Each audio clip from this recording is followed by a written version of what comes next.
आप लाइव देख रहे हैं अग्रसेन भुवनेश्वर में किरीट भाई जी द्वारा भागवत सुन रहे हैं। 7 दिन से समय 2:30 बजे से शाम को 6 बजे तक धर्म लाभ बोलना सीखा ना। मैंने सर्वप्रथम इसको शतरंज दोनों को सिखाई। मैं बैठे बैठे इनके साथ शतरंज चेस खेलो, बुद्धि एकदम तीव्र है, वहां से शुरू हुई। अभी तो बड़ी मुश्किल से बोलना सीखा था और पकड़ना सीखा। गोटी चलाओ, अकल चलाओ, यूट्यूब पे क्या प्रकांड बुद्धि हुई इसकी वजह से। इस नाम से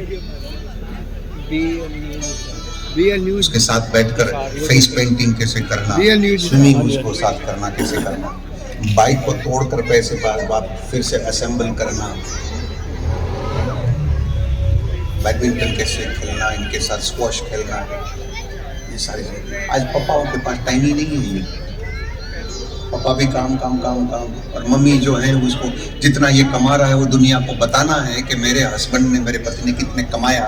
तो उसके कानों में बड़ी बड़ी झुमका होना चाहिए, गले में बड़ी बड़ी चीज़ होनी चाहिए, बढ़िया कपड़ा पहनकर फिर वो किटी पार्टी में जाकर बताएगी। इससे पता चलता है कि मेरा पति देव कितना कमा रहा है। वो बेचारा अकेला आईफोन के साथ खेल रहा है। संस्कार कहाँ मिल रहा है? सोशल मीडिया से। आपसे कहाँ संस्कार मिला उनको? अपने बच्चे को दूध पिला रही थी और उनके मुंह में से इतना दूध पिया था तो दूध मुंह से बाहर निकल गया। तो बच्चा ने माँ का थन छोड़ दिया और ऐसे कर दिया। तो माँ ने कहा बेटा दूध पी ले और पी ले। बच्चा ने मुंह हटा लिया तो माँ ने कहा पी ले बेटा, क्योंकि एक टाइम ऐसा आएगा तू पहाड़ों में होगा, दूध तो क्या पानी भी तेरे को नहीं मिलेगा। शिवाजी ऐसे वैसे नहीं होता है मेरे भाई, है? आजकल की माएँ अपने बच्चे को दूध नहीं पिलाती, वो पाउडर का चीज पिलाती है। कम नसीब है, बदनसीब है इनका जिन्हें अपनी माँ का दूध नहीं मिला। मुझे मेरा परिवार वाले बता दे, तू 2 साल का तब तक तूने माँ का दूध पिया? सिंगल चाहिए या इकट्ठी जो का? इसलिए तो चमड़ी ऐसी है। 2 साल तक जिसने अपनी माँ का दूध नहीं पिया वो क्या करेगा भाई? तुम बच्चे का अधिकार है दूध पीने का, माँ का। अरे दूध नहीं है, ये प्रेम है, ये संस्कार है, ये गर्मी है, ये कोई दूध थोड़ा ना है। वो दूध रूपी संस्कार मिला है। जीजाबाई का है बेटा पी ले और पी। क्यों? एक दिन आएगा तेरे हाथ में खिलौना फिर मिले।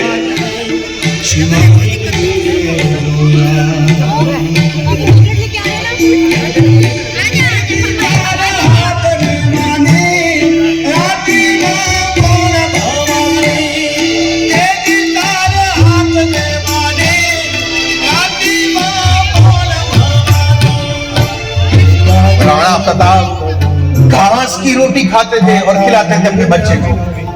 तो कोई भामाशाह आया जिन्होंने व्यवस्था करी, बाकी ऐसे वैसे कोई राणा प्रताप नहीं होता है। पुरुषो रामचरित्र श्रवणे रुबुरधारयन्, खेल है, मिल जाएगा, मिल जाएगा, उसको कोई चिंता नहीं। जिनके पास नहीं है ना उनके लिए भी तो सूर्य उदय होता है, जिनके पास है उनके लिए भी तो सूर्य उगता है। नहीं है तो क्या सूरज नहीं उगेगा तुम्हारे लिए? उगेगा। तुम्हारे पास अधिक है तो तुम अधिक सुखी होगे और कम होगा तो तुम दुखी हो जाओगे, ऐसा भी कोई नहीं है। जिनके पास ज्यादा है तो वो 10 रोटी पता होना चाहिए सेवा आपकी, कम है वो 2 रोटी खाएगा, ऐसा भी कोई सिद्धांत नहीं है। ये फर्क इतना ही है, क्योंकि वो नहीं, इनको तो भाई बेचारे को शुगर हो गई ना, डॉक्टर ने मना करी भाई तू नहीं खा सकता। देखो भाग्य कैसा है, चांदी की थाली है? चांदी की थाली, बाकी खाने के लिए खाखरा।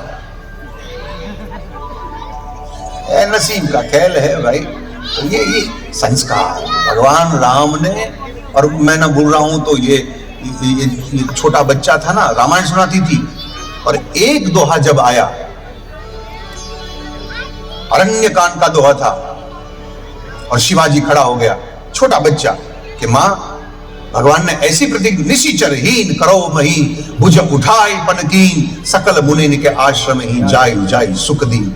उन्होंने कहा कि मां ऐसा कोई राक्षस है, मैं उसका नाश कर दूंगा। बोले हाँ, कहाँ है? बोले दिल्ली में बैठा है। उनकी मां ने सिखाया था, रामायण से सिखाया था। What hope do we have from you? हमको तो भविष्य नहीं दिखता। फिर भी यहाँ शुकाचार्य ने कह दिया, आनुषम संशयो राजन कर्म बंधेर विमुच्यते। प्रभु श्री राम का कोई चरित्र कहेंगे, गाएंगे, सुनेंगे तो भव बंधन से मुक्त होकर भव सागर को तरेगा, ऐसे बताया। इसी के बाद तो निमिका वंश का वर्णन आता है। चंद्रवंश में बुद्ध का जन्म हुआ, उसी का वर्णन है। पुरुरवा के बारे में बताया गया है। क्षत्र वंश में परशुराम इत्यादि का जन्म हुआ है। शस्त्र जमदग्नि, इनका वर्णन बताया गया है।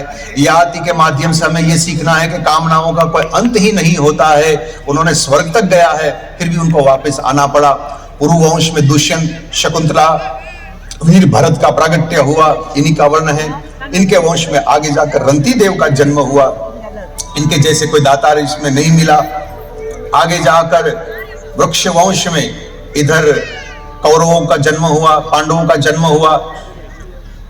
और शुकाचार्य महाराज ने 9वें स्कंद के अंत में बताया, हे राजन एक बात सुन। बोले क्या?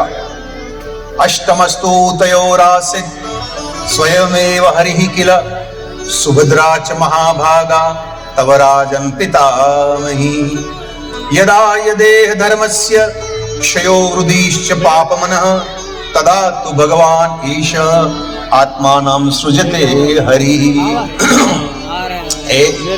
ए परीक्षित,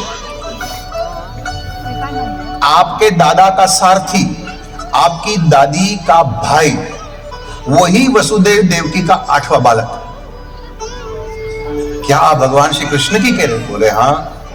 तो महाराज संक्षेप में नहीं, विस्तार से, अब मेरे को तो 2 दिन जीना बाकी रह गया, विस्तार से मुझे मेरा इष्ट देव के बारे में बताइए। यहाँ 9वें स्कंद को समाप्त कर 10वें स्कंद निरोध लीला जो है उसका तो कल मैं विस्तार से वर्णन कहूंगा। आज तो हम जन्म की ओर ही जा रहे हैं। धरती के ऊपर राक्षसों राजा का रूप धारण कर कर खूब पीड़ा कर रहे थे। धरती मैया आधार भार वनस्पति पर्वतों को उठावे, बाकी पापियों का पाप नहीं उठा सके। गाय का रूप धारण कर ऋषि मुनियों के पास गए। ऋषि मुनियों देवताओं के पास आए। देवताओं ब्रह्मदेव के पास आए। ब्रह्मदेव ने कहा मैं भी असमर्थ हूं, अब तो परमात्मा कुछ करे तो ही हम इनसे राक्षसों से मुक्ति हो सकती है। बोले परमात्मा कहाँ है? कोई कहे साकेत में, कोई कहे वैकुंठ में, कोई कहे गोलोक में। शिव जी महाराज ने कहा कि एक काम करो, जगाम सत्रिनयन स्थिरम क्षीरपयोनिधे। शिव जी महाराज ने कहा कि हम एक काम करें, क्षीर सागर में जाएं और वहां हम प्रार्थना करें। तो देवता क्षीर सागर के आए और प्रभु की प्रार्थना करी। 1 मिनट के लिए हम भी कर ले। आओ मन मोहना, आओ नंद नंदना,